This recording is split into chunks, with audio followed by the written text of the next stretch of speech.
So I had this Merry Bold and Bright paper pack that I had used a little bit of for an event that I had, and then I used it for that card.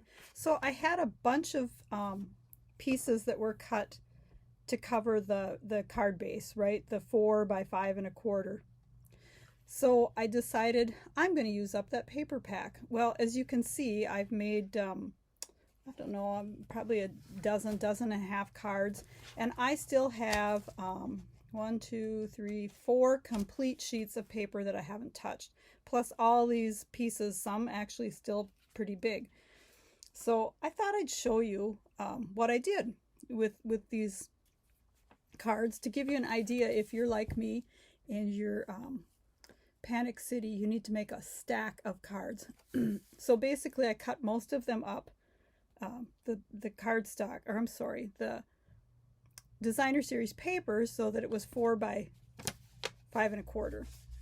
And then I was using 2 different stamp sets. The one is actually part of the suite. It's the Merry and Bright, and it does have a die set with it, but I did not use the dies, maybe on a couple of these, I'm not sure.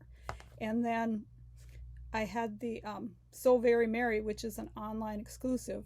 And this one, I used a punch for quite a few of them. The 2 3/8 inch circle punch that goes with the Circle Sains bundle, but you can buy it separately. Actually fits these really nice.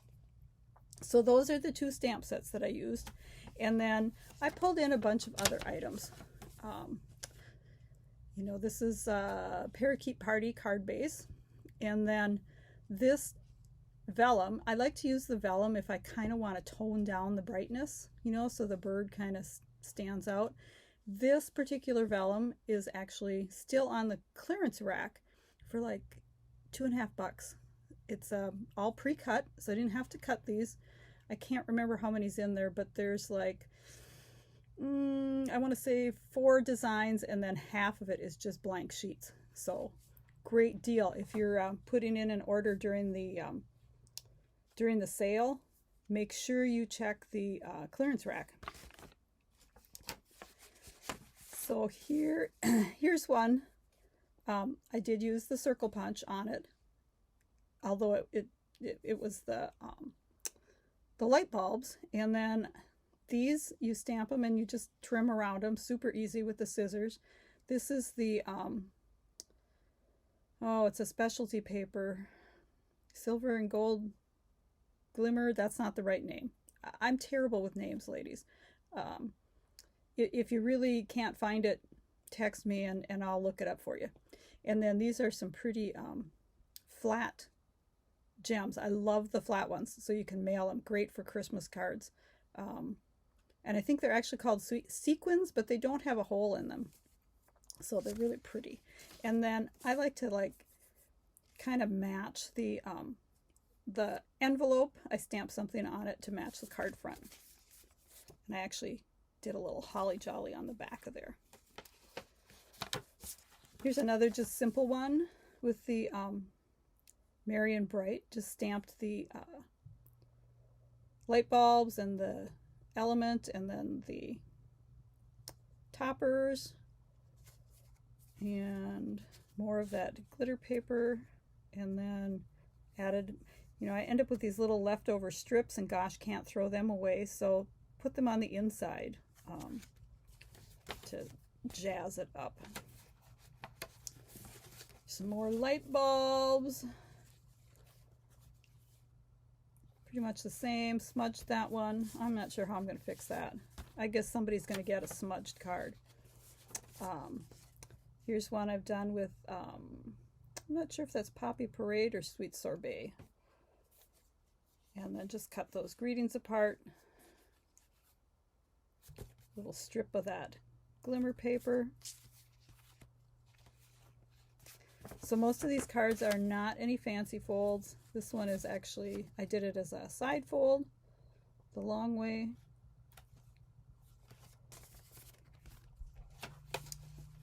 This one is actually, it was a leftover card base that I had from another project where you cut the front off and then turn it. I'm not sure what happened to the front, but I took a piece of green to make it kind of the whole red and green Christmassy.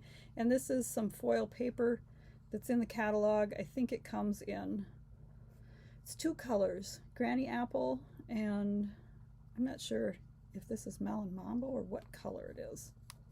Some red pink color. I apologize for my memory. It's pretty bad. Here I tried doing a yellow light bulb and using smoky slate, just kind of for a different look. And then again the designer paper on the inside. And this one I thought I'd try doing a yellow bird, like a canary and the peace and joy, and again toned it down with some vellum. And then did the little Christmas greeting and the sprig. Now to get the branch brown, I actually just took one of my Stampin' Write markers. I inked it up with the green and then took a brown Stampin' Write marker and colored over the green and then did some red on the berries. I think this is probably one of my favorite ones. I used the angel from the So Very Merry, and just to give her a little bit of color, I took some, I'm not sure if it was balmy blue maybe, and then kind of lined the edges of her wings just so she kind of stood out more. I kind of wanted her to stay white, but she looked too blah without a little bit of shadows in there. And then just some colors on the outside to make it stand out a little bit more. And just a simple Merry Christmas on the inside. Here's another favorite of mine. I just love this gingerbread house. This one I actually added a little bit of Winkastella on it. I'm not sure how well it shows up in the camera. And just gave it a deckled circle background to kind of make it pop a little bit. And then of course I had to add another gingerbread house on the outside. Here's another one of my birds. He's pretty much the same as that other one, different color bird maybe. And then I wanted to try the Santa with some Night of Navy in the background to make it look like it was dark. And then popped up the greeting with some of that glimmer paper behind it. And these are punched out with the double oval punch. And I wasn't sure if the little one was going to fit. The Santa was here, but it did perfectly. And just a Merry Christmas on the inside. And I had to do a flirty flamingo one, just cause. And I think I'm going to go back and add a little bit of that Winkastella on here because it's kind of a girly card and a little sparkle would be perfect. And here's my final one, just another Santa. And these are very easy to color. I did not do any shading on these. I just colored them in with the Stampin' Blends, which if you're watching this today, when I'm doing this, there's a sale on the Stampin' Blends, so great time to snap them up if you don't have them, or colors you don't have, or go through your markers and see if any are used up and ready to replace, because we all love a sale, right? And for this one, I just stamped the Holly Jolly right directly over the Designer Series paper. Thought I'd try something a little different. Most of them I actually stamped on a piece of white and then added it, but I kind of liked it. It's just a little bit less, I don't know, more subtle, I guess. So I hope this this stack of cards gives you some inspiration. If you are in the same boat that I was today, and of course I am far from done, but I feel a little better. I've made a start.